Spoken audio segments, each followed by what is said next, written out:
Interim maintenance సంబంధించి Allahabad high court ఒక కీలకమైనటువంటి జడ్జిమెంట్ ఇచ్చింది. అంటే జాబ్ చేయగల సామర్థ్యం ఉండి కూడా కేవలం హస్బెండ్ నుంచి మెయింటెనెన్స్ పొందాలనేటువంటి ఆశతో ఆ జాబ్ని మానేసి ఇంట్లో ఖాళీగా కూర్చొని కేవలం ఇంటరిమ్ మెయింటెనెన్స్ అడగడం అనేటువంటి విషయం పైన ఆ మహిళను అంటే ఈ పర్టికులర్ కేసులో ఆ భార్యను తప్పుపడుతూ కూడా అలహాబాద్ హైకోర్టు ఒక జడ్జిమెంట్ ఇచ్చింది. ఈ నేపథ్యంలో అసలు ఈ ఇంటరిమ్ మెయింటెనెన్స్ సంబంధించి ఎలాంటి విషయాలను పరిగణలోకి తీసుకుంటారు, ఈ పర్టికులర్ కేసులో అసలు ఏం జరిగింది తెలుసుకునేటువంటి ప్రయత్నం చేద్దాం. మనతో మాట్లాడనుకున్నారు సుప్రీంకోర్టు అడ్వకేట్ పోతిరెడ్డి కృష్ణకాంత్ గారు. ఒకసారి సార్తో మాట్లాడదాం. సార్, మనం చూస్తూ ఉంటాం జనరల్గా మెయింటెనెన్స్ సంబంధించి అంటే భార్య కానీ భర్త కానీ ఒకవేళ హైలీ క్వాలిఫై అయి ఉంటే మెయింటెనెన్స్ ఇవ్వరు అనేటువంటి జడ్జిమెంట్ గతంలో చాలా చూసాం. సో ఇక్కడ ఏంటి అంటే మళ్ళీ ఒకసారి ఆమె ఎలాంటి వాదనలు వినిపించింది, అసలు వైఫ్ ఎలాంటి వాదనలు వినిపించింది?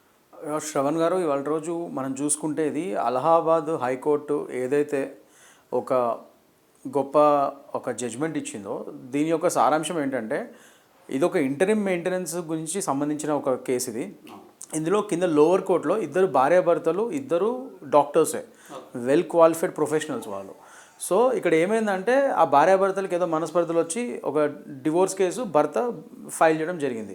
సో దాని తర్వాత కొన్ని పర్యవసనాల వల్ల ఆ భార్య ప్రాక్టీస్ చేయడము ఒక హాస్పిటల్లో జాబ్ చేసేది అది మానేసిందంట.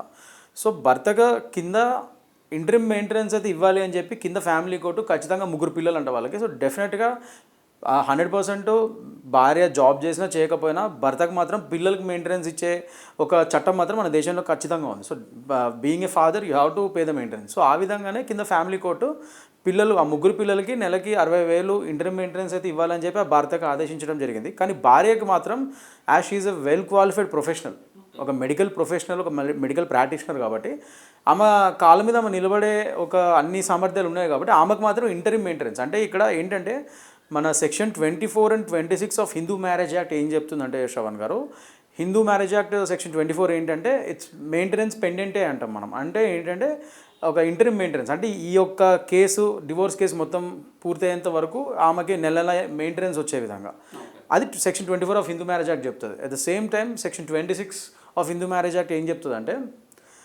ఈ కోర్ట్ ప్రొసీడింగ్స్ యొక్క లాయర్ ఖర్చులు కానీ లీగల్ ప్రొసీడింగ్స్ ఖర్చులు కూడా భర్తని పే చేయాలి స్పౌస్కి అన్నట్టుగా సెక్షన్ 26 చెప్తుంది. సో ఈ రెండు ఆధారితంగా మా పెటిషన్ చేయడం జరిగింది. కానీ అవి మాత్రం కింద ఫ్యామిలీ కోర్టులో కొట్టివేయడం జరిగింది. ఆ భార్యకి ఇవ్వకుండా saying that your well qualified medical practitioner, మీకు ఇంటరిమ్ మెయింటెనెన్స్ ఎందుకు అని చెప్పి, కానీ పిల్లలకి మాత్రం ఇవ్వాలి భర్త అని చెప్పి అతనికి 60,000 ప్రతి నెల పిల్లల మెయింటెనెన్స్కి ఇవ్వాలని చెప్పి చెప్పడం జరిగింది. సో దాన్ని ఛాలెంజ్ చేస్తూ ఇవాళ రోజు ఆ భార్య ఫస్ట్ అపీల్కి వెళ్ళింది అలహాబాద్ హైకోర్టులో.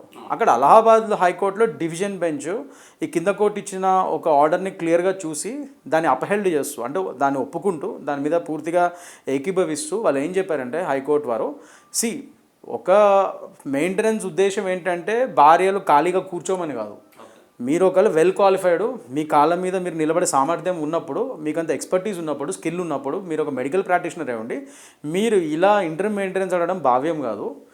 అందులోనూ ఆమె పాత tax records at the end of the day A court అయినా సరే ఎవిడెన్సెస్ బేస్డ్ మీద వెళ్తుంది. Facts of the case and merits of the case and evidences of the case మీదనే ఏ కేసు అయినా నిర్ణయం అవుతుంది. సో జస్ట్ బికాజ్ ఇవాళ రోజు ఈ కేసు ఇట్లా అయ్యింది కదా, ఇంటరిమ్ మెయింటెనెన్స్ భార్యలకు ఇవ్వలేదు కదా అని నెక్స్ట్ అన్ని కేసులకి భార్యలకు ఇంటరిమ్ మెయింటెనెన్స్ రాదు అనుకోవడం కూడా తప్పే. సో నేను చెప్పేది ఏంటంటే ఈచ్ కేస్ ఇస్ డిఫరెంట్, నేను ఎప్పుడు చెప్పేది అదే. సో ఈ కేసులో ఆమె పాత ట్యాక్స్ రికార్డ్స్ కూడా, so she is well of. అలాంటప్పుడు అన్ని సాక్ష్యాధారాలు ఆమెకు అగేన్స్ట్గా ఉన్నప్పుడు మరి నీకు ఇంటరిమ్ మెయింటెనెన్స్ ఎట్లా అమ్మా, ఇంత ట్యాక్స్లు కూడా కట్టావు, నువ్వు ట్యాక్స్ రికార్డ్స్ అనేవి. సో నువ్వు కావాలని నీ భర్త డివోర్స్ చేసాడని చెప్పి నువ్వు కావాలని జాబ్ మానేసి కూర్చొని ఇంటరిమ్ మెయింటెనెన్స్ అనడం భావ్యం కాదు. అందులో your A gynaecologist and MD post graduate, ఇవన్నీ ఉన్నాయి, మీకు హైలీ క్వాలిఫైడ్, నువ్వు ఖాళీగా కూర్చొని ఇంటరిమ్ మెయింటెనెన్స్ అనడం భావ్యం కాదు. సో సెక్షన్ 24 and 26 నీకు వర్తించదు, నీ పిల్లలకు మాత్రమే వర్తిస్తుంది కింద ఫ్యామిలీ కోర్ట్ చెప్పినట్టు అని చెప్పి కింద ఫ్యామిలీ కోర్ట్ ఇచ్చిన ఒక తీర్పుని అప్హెల్డ్ చేస్తూ, అండ్ మోస్ట్ ఇంపార్టెంట్లీ ఇక్కడ ఏంటంటే ఒక కేసులో ఇంపార్టెంట్ కేసులో ఉంది, జనరల్లీ ఫ్యామిలీ కోర్ట్స్ కానీ పైన కోర్ట్స్ కానీ ఈ ఇంటరిమ్ మెయింటెనెన్స్ మీద ఈ రెగ్యులర్గా ఈ కేసుల మీద ఆధారితమే ఉంటుంది. ఆ కేసులో ఏంటంటే చతుర్భుజ్ వర్సెస్ సీతాబాయ్ అని చెప్పి ఒక ఫేమస్ కేసులో ఉంది. సో ఇక్కడ భార్య కూడా అదే విషయాన్ని చెప్తూ భార్యకి ఖచ్చితంగా ఇంటరిమ్ మెయింటెనెన్స్ ఇవ్వాలని చెప్పి ఈ కేసులో చెప్తుంది. సో అదే విషయాన్ని భార్య తరపున లాయర్ వకీలు వాళ్ళు రిలై అయ్యి ఈ ప్రెసిడెంట్ని పెడితే సుప్రీంకోర్టు అదే విషయాన్ని చెప్తూ ఈ చతుర్భుజ్ వర్సెస్ సీతాబాయ్ అన్నిటికీ వర్తించదు, కరెక్టే, ఈ కేసులో ప్రకారం ఈ పూర్వ కేసు ప్రకారం భార్యలకి ఖచ్చితంగా ఎవరైతే వాళ్ళ కాళ్ళ మీద వాళ్ళు నిలబడలేరో వాళ్ళకి ఖచ్చితంగా ఇంటరిమ్ మెయింటెనెన్స్ ఇవ్వాలని చెప్పి చతుర్భుజ్ వర్సెస్ సీతాబాయ్ చెప్తుంది, కరెక్టే. కానీ ఇక్కడ ఈ కేసు పూర్తిగా దానికి భిన్నం. ఇక్కడ భార్య very high qualified medical practitioner, ఆమెకు అన్ని విధాలుగా ఉపాధి ఉన్నాయి, డబ్బులు ఉన్నాయి, అన్నీ ఉన్నాయి. ఆమె కావాలని ఈ కేసు భర్త డివోర్స్ కేసు వేసాడని చెప్పి జాబ్ మానేసి ఇలా ఇంటర్మ్ మెయింటెనెన్స్ డిమాండ్ చేయడం అనేది చాలా తప్పు. సో ఈ కేసులో ఈ చతుర్భుజ్ వర్సెస్ సీతాబాయి ఈ కేసులో ఈ కేసుకి మాత్రం వర్తించదు, ఇది పూర్తిగా ఆ కేసులోకి భిన్నమైన కేసు ఇది అని చెప్పి క్లియర్గా భార్య యొక్క అపీల్ని డిస్మిస్ చేయడం జరిగింది. ఓకే. సో అంటే ఇక్కడ భార్య చేసేటువంటి మరొక వాదన ఏంటి అంటే, ఇలాంటి ఈ మ్యాట్రిమోనియల్ డిస్ప్యూట్ నడుస్తుంది కాబట్టి నా జాబ్ పోయింది, సో జాబ్ పోయింది కాబట్టి ఖచ్చితంగా నాకు ఇంటర్మ్ మెయింటెనెన్స్ ఇవ్వాల్సిందే అని ఆమె ఆర్గ్యూ చేస్తూ ఉంది. సో నిజంగా అలా జరిగేటువంటి పరిస్థితులు ఉంటాయా? సో ఒకవేళ అలా జరిగితే కోర్టులు ఆ అంశాలను కూడా పరిగణలోకి తీసుకుంటుంది. ఫస్ట్ ఆఫ్ ఆల్ ఒక డివోర్స్ కేసు వల్ల మీ జాబులు పోవడం అనేది చాలా అసలు జరగదు. అది it's just family dispute case. దానికి మీ జాబ్కి సంబంధం ఏంటి? అది కాకుండా ఇంకా వేరే కారణాల వల్ల మీ జాబ్ పోయిందా, నిజంగా మీ భర్త ఏమైనా వేరే బాధలు పెట్టి, లేకపోతే మీ ఆర్గనైజేషన్కి మీకు సంబంధించి చాలా తప్పుడు వ్యాఖ్యానాలు చేసి మీ భర్త దానివల్ల ఏమైనా జాబ్ పోయిందా, ఇలాంటివన్నీ ఏమైనా ఎవిడెన్సెస్ ఉంటే అప్పుడు అలాంటి ఎవిడెన్సెస్ మీరు కోర్టుకు సబ్మిట్ చేయగలిగితే అప్పుడు నిజంగానే ఈ పలానా కేసు వల్ల ఈమె జాబ్కి ఈమె యొక్క ఉపాధికి హామీ కలిగింది అని చెప్పి అప్పుడు ఉపాధికి అటాక్ అయింది అండ్ హామ్ జరిగింది అనుకుంటే అప్పుడు మనము ఇది నిజంగా నమ్మొచ్చు. కానీ చిన్న ఫ్యామిలీ డిస్ప్యూట్స్కి జాబులు పోవు, డివోర్స్ కేసెస్కి అసలు జాబులు పోవు. అదే చెప్తున్నా. అందుకని ఆమె చెప్పేవన్నిటికీ సంబంధం లేదు, ఈ కేసుకి నీ జాబ్కి సంబంధం ఏంటి, నువ్వు హ్యాపీగా జాబ్ చేసుకోవచ్చు, లేకపోతే నీ ఓన్ ప్రాక్టీస్ కూడా చేసుకోవచ్చు. She's a gynaecologist, own clinic కూడా పెట్టుకోవచ్చు. అంత డబ్బులు 31 లక్షలు ట్యాక్స్ రికార్డ్స్ ఉన్నాయి ఇవి.